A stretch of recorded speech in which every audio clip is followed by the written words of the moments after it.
short course on love and addiction. My name's Simon, and I'm teaching this course. One of the things that I wanted to start with was in week one, really looking at ourselves, and I've entitled this week, What's wrong with me? It's a question I've asked myself many times in life, of course, and I've had a long journey myself into getting to a place where there feels like there's slightly less wrong with me. And of course, where we experience what's wrong with us more than anywhere is in our relationships, particularly in our love relationships, where the hopes are so high and the desire for fulfillment so deep. One of the problems, it seems to me, that we have as human beings is that we're all seekers. And the reason we're seeking is because we are less than whole. We are essentially fragmented from our true selves. Anyone who's been through any form of addiction or any form of depression will know what that feeling is. To feel separate from yourself, that you're not being yourself, it's a very uncomfortable way to live. So for me, the journey through life is all about becoming me again. It may not be the me that I initially thought that I was, but it is the me that's lying underneath the surface of my neuroses and my addictions and my dramas and my traumas. So in psychotherapy, we talk about repression and suppression. And I repress, as we all do in childhood, those events and memories and feelings that are too traumatic to bear. A small child cannot bear intense feelings of anger and fear. The body simply will not take it. So the unconscious, being very clever, excises those memories from our awareness. Years later, as adults, we run into problems because we wonder why we're behaving the way we are. And often that precipitates a journey of healing because the person we really are is hidden from our awareness. And life has a way of making us face ourselves and take responsibility for ourselves. So if we have a particularly difficult childhood, some would argue difficult karma if you believe in past lives, we have a lot of material hiding in our unconscious mind that we need to get to become whole. Carl Jung, the great Swiss psychiatrist, talked about the self, and the self being the composite of all of those parts of us that come back together. And he talked about the self becoming one with the conscious life.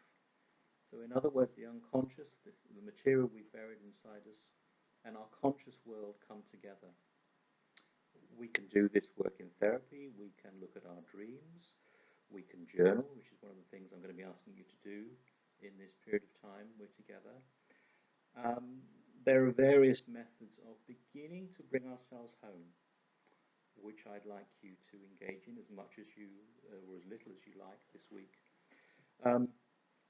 In older cultures, when a person was ill or traumatized or had a terrible accident, the villagers would call in the village shaman, and the shaman would travel into other realms of consciousness to restore the person to themselves. It would be known as soul loss. It would be understood that in times of great stress, the soul leaves the body and is scattered all around the universe. We rarely have shamans anymore in our societies, in Western culture, but we do have therapists, and the word we have for soul loss nowadays is codependence, or codependency, which is an ugly word.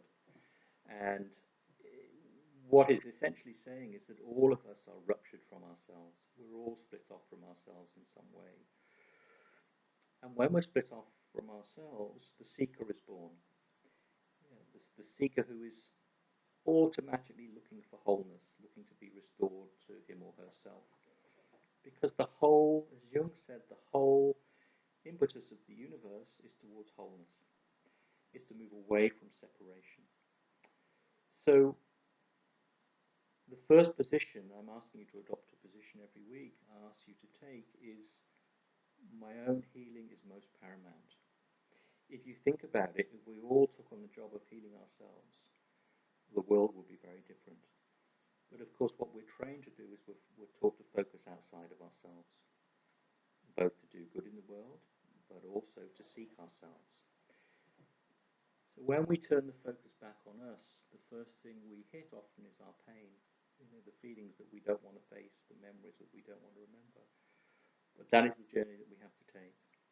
Now, you're either here taking this journey because you've hit a world of pain and you've had enough and you want to do something differently, which is one of my hopes, or you are realizing that you came into this world to learn to love and be loved.